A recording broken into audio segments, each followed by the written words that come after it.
Halo teman-teman semua, perkenalkan nama saya Ahmad Septa Rahmawan. Saya mewakili dari kelompok KKN 31 UPN Veteran Jatim yang bertempat di Kelurahan Bungkaran. Di sini saya akan menjelaskan tentang proses pembuatan batik. Dan di sini juga kami bekerjasama dengan UMKM Batik, yaitu Nita Collection bersama Ibu Yeti untuk membuat 3 jenis batik, yaitu batik celup, batik ciprat, dan batik tulis. Let's get further ado, let's check this out. Sebelum masuk dalam pembuatan atau proses pembuatan batik, kita harus menyiapkan bahan dan alatnya. Untuk bahannya sendiri, yang pertama ada kain. Di sini Anda bisa memilih kain katun, atau kalau lebih yang pricey atau lebih dengan harga yang mahal, Anda bisa memilih dengan kain sutra. Yang kedua ada lilin yang digunakan untuk menutup permukaan kain sehingga mengikuti gambar motif batik yang dibuat. Lalu ada satu warna, sedangkan untuk alatnya ada berbagai jenis alat. Ada canting yang digunakan untuk membubuhkan lilin dan untuk membuat pola. Ada gawangan, yaitu alat untuk digunakan untuk meletakkan kain untuk memudahkan proses pembatikan. Ini berfungsi untuk menyangkutkan dan membentangkan kain sewaktu dibatik, sehingga kita dapat leluasa untuk memproses atau menggambar atau mencantingnya tanpa kita terkena lilin yang panas tersebut. Kemudian ada wajan, yaitu tempat untuk mencarikan lilin wajan tersebut. Kemudian ada kompor yang digunakan untuk melelehkan atau memanaskan lilin. Kemudian ada dingklik kita untuk duduk. Ada kuas juga yang terdiri dari kayu kecil dengan salah satu ujungnya terdapat bulu halus. Kuas ini digunakan untuk keperluan melukis dan mengecat. Kemudian ada pensil. Pensil ini digunakan untuk membuat pola-polanya, sehingga kita setelah membuat pola dengan pensil tersebut kita akan membubuhkan lilin tersebut. Kemudian ada karet yang digunakan untuk mengikat kain-kain tersebut. Kemudian ada panci yang digunakan untuk memanaskan lilin yang sudah dibubuhkan menggunakan canting, sehingga warna dalam batik tersebut akan keluar. Selanjutnya ada spatula kayu dan sapu lidi, dan ini tergantung karena kita akan menggunakan atau membuat batik ciprat, kita harus membutuhkan spatula dan sapu lidi.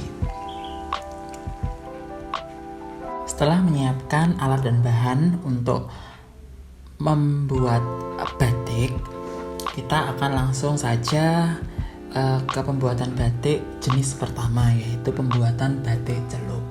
Untuk batik celup sendiri hanya membutuhkan alat dan bahan sederhana, yaitu pewarna, kain, dan karet gelang.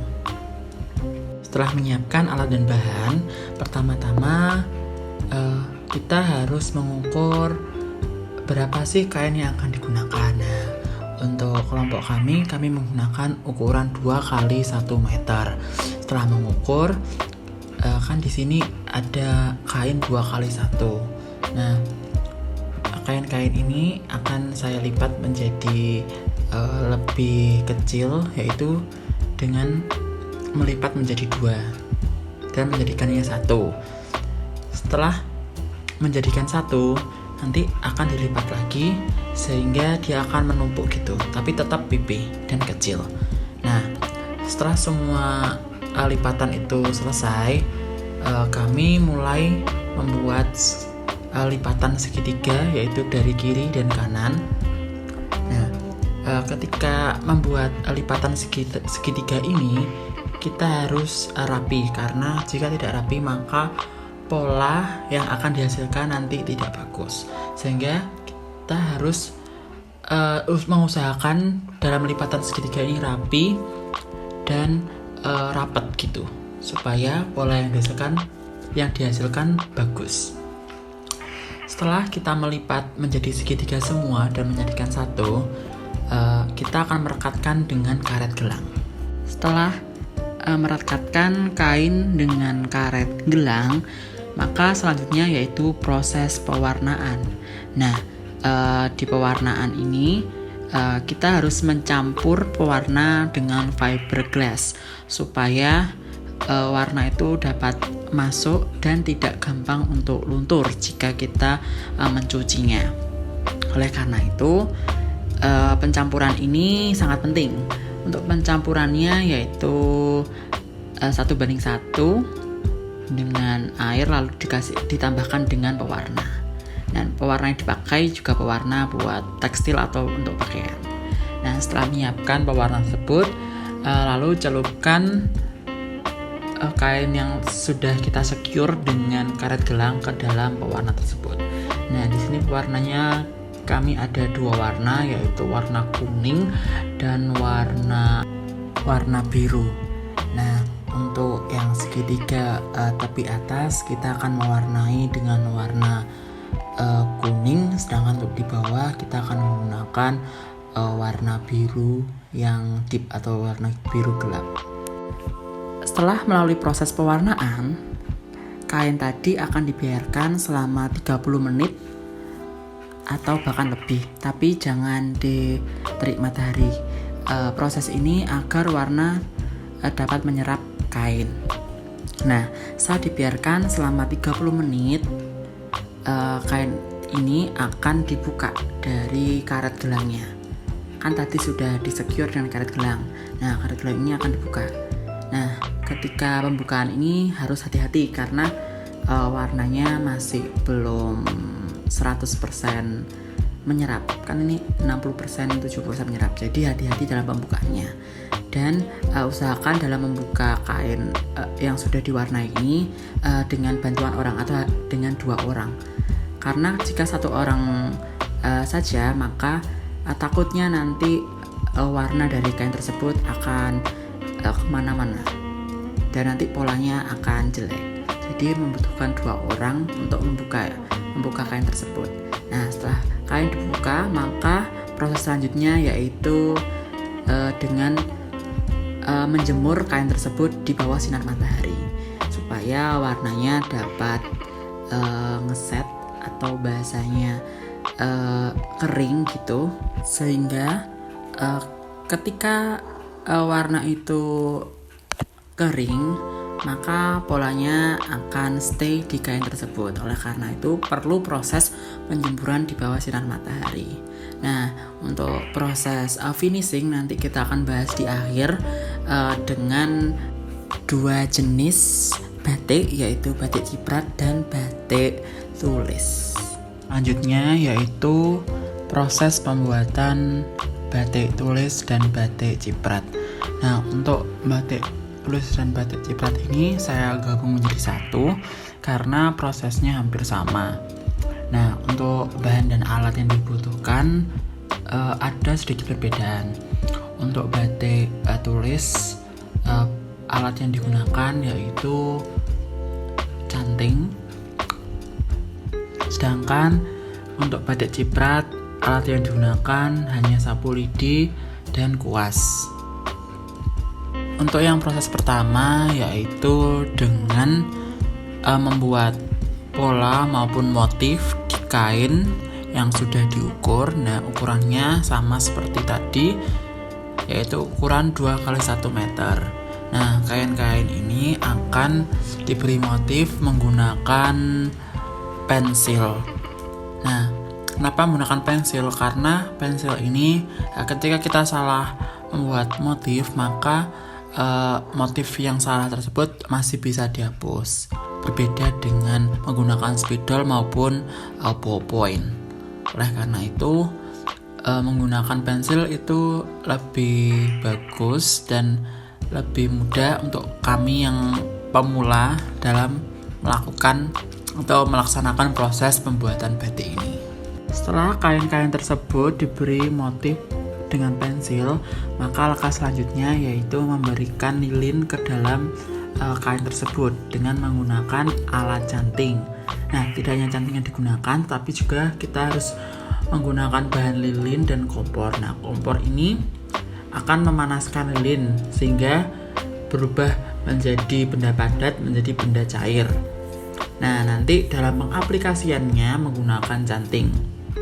Nah, diusahakan ketika mencanting kita harus berhati-hati karena malam atau lilin yang digunakan tuh sangat panas, dan keluarnya lilin di dalam canting itu memiliki lubang keluar yang berbeda. Ada canting yang tepinya kecil, ada yang tepinya besar. Oleh karena itu pemilihan canting ini juga sangat penting. Apakah motif tersebut perlu detail, maka kita harus memilih tepian yang kecil atau lubang yang sedikit kecil, sedangkan untuk motif yang besar kita menggunakan lubang yang lebih besar. Jadi selain batik tulis, kami juga menggabungkan batik ciprat. Nah, untuk batik ciprat sendiri kita menggunakan lilin panas yang sudah dipanaskan dengan kompor, dan hal yang paling penting yaitu sapu lidi. Nah, sapu lidi ini digunakan agar kita menciptakan cipratan-cipratan yang bagus dan tertata gitu. Nah, caranya bagaimana? Yaitu ketika lilin sudah dipanaskan dan sudah menjadi cair, nanti kita masukkan ujungnya lidi yang telah diikat, ya seperti sapu lidi itu. Ujungnya kita masukkan ke dalam yang lilin yang panas. Nah, setelah sisi yang telah tercoating atau telah terlapisi dengan lilin yang panas itu, kita angkat dan kita getarkan ke dalam kain tersebut sehingga menciptakan cipratan-cipratan. Hal ini teknik yang digunakan mirip dengan membuat bintang-bintang pada lukisan, yaitu dengan mencipratkan kuas ke dalam lukisan tersebut.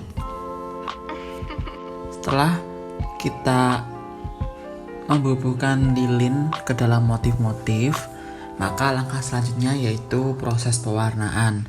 Nah, dalam proses pewarnaan ini langkah yang paling penting yaitu pencampuran pewarna dengan fiberglass dan bubuk pengental. Nah, fungsinya itu apa sih? Ada bubuk pengental. Nah, fungsinya yaitu agar warnanya itu tidak melebar dan warnanya akan stay di kain tersebut, dan ketika dicuci juga tidak akan nyampur dengan warna lainnya. Oleh karena itu penting untuk mencampur warna dengan pengental serta fiberglass. Nah, setelah kita mencampur warna tadi, langkah selanjutnya yaitu proses pewarnaan. Nah, sebelum kita menginjak ke proses pewarnaan, kita akan mengaitkan kain dengan membentangkan dengan alat yang bernama gawangan. Nah, alat ini berfungsi agar kita mudah untuk mewarnai motif-motif dengan warna yang berbeda dari ujung ke ujung maupun dari sisi ke sisinya. Nah, alat ini berguna agar kita tidak capek dalam melakukan pewarnaan dan juga kita tidak terkena atau terkontak langsung dengan kulit kita, karena warna yang sudah diberi campuran fiberglass dan campuran pengental, warnanya sulit untuk dihilangkan, baik itu di baju maupun untuk di tangan. Untuk di tangan sendiri membutuhkan waktu sekitar 3 hari agar warna itu hilang. Setelah kain dibentangkan di alat bernama gawangan, selanjutnya yaitu proses pewarnaan. Nah, dalam proses pewarnaan ini kami menggunakan bermacam-macam warna. Ada warna merah, ada warna kuning, ada warna hijau, serta ada warna biru. Nah, kalau misal kita membutuhkan warna lain, kita bisa mencampurkan atau bahkan bisa mencampur dengan air supaya warna tidak terlihat pekat dan terlihat pastel. Berikut proses pewarnaannya.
melakukan proses pewarnaan, langkah selanjutnya yaitu menjemur kain-kain tersebut sampai warnanya kering. Nah, di sini usahakan untuk menjemur di bawah sinar matahari agar kain yang telah diberi warna dapat mengering secara maksimal. Untuk proses selanjutnya yaitu proses perebusan kain. Ketika kain-kain ini dikeringkan, nah kain-kain tersebut memiliki banyak lilin di motifnya. Nah, untuk meluruhkan lilin-lilin tersebut kita perlu proses perebusan.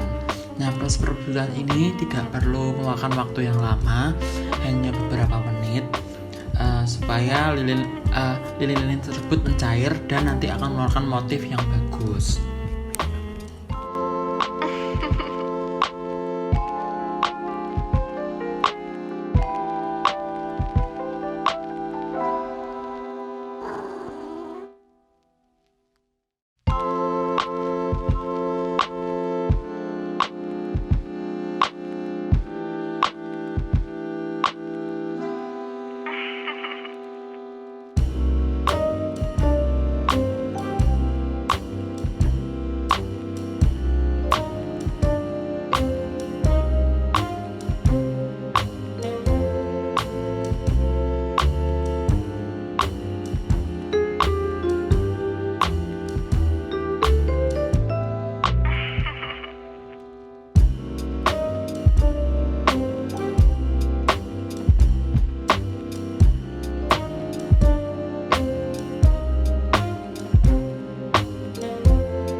Melakukan perebusan kain, langkah selanjutnya yaitu mencucinya.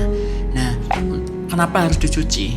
Hal ini dikarenakan dalam proses tadi perebusan masih ada lilin-lilin, sisa lilin yang masih tertinggal di kain. Oleh karena itu perlu adanya proses pencucian. Nah, untuk pencucian ini kita tidak boleh menggunakan sabun, hanya menggunakan sikat dan air saja. Dan dalam pencucian ini dibutuhkan pembersihan secara bolak-balik, yaitu sekitar 3 kali pencucian agar make sure kalau tidak ada lilin di kain tersebut. Karena jika masih ada lilin di kain tersebut akan membuat kain tersebut kaku sehingga tidak dapat dijual. Karena itu kita perlu make sure dan membersihkannya secara detail agar kain tersebut bisa bernilai ekonomis yang tinggi.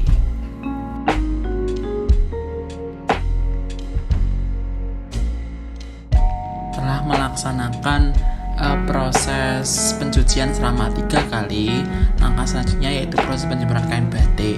Nah, untuk proses penjemuran kain batik, kita harus menjemur kain tersebut di bawah sinar matahari dan kita harus merentangkan kain tersebut. Usahakan direntangkan secara yang pada sisi yang panjang, jangan yang sisi yang kecil, karena itu bisa mempercepat kain lebih cepat kering.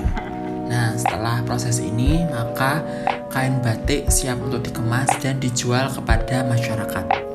Terima kasih.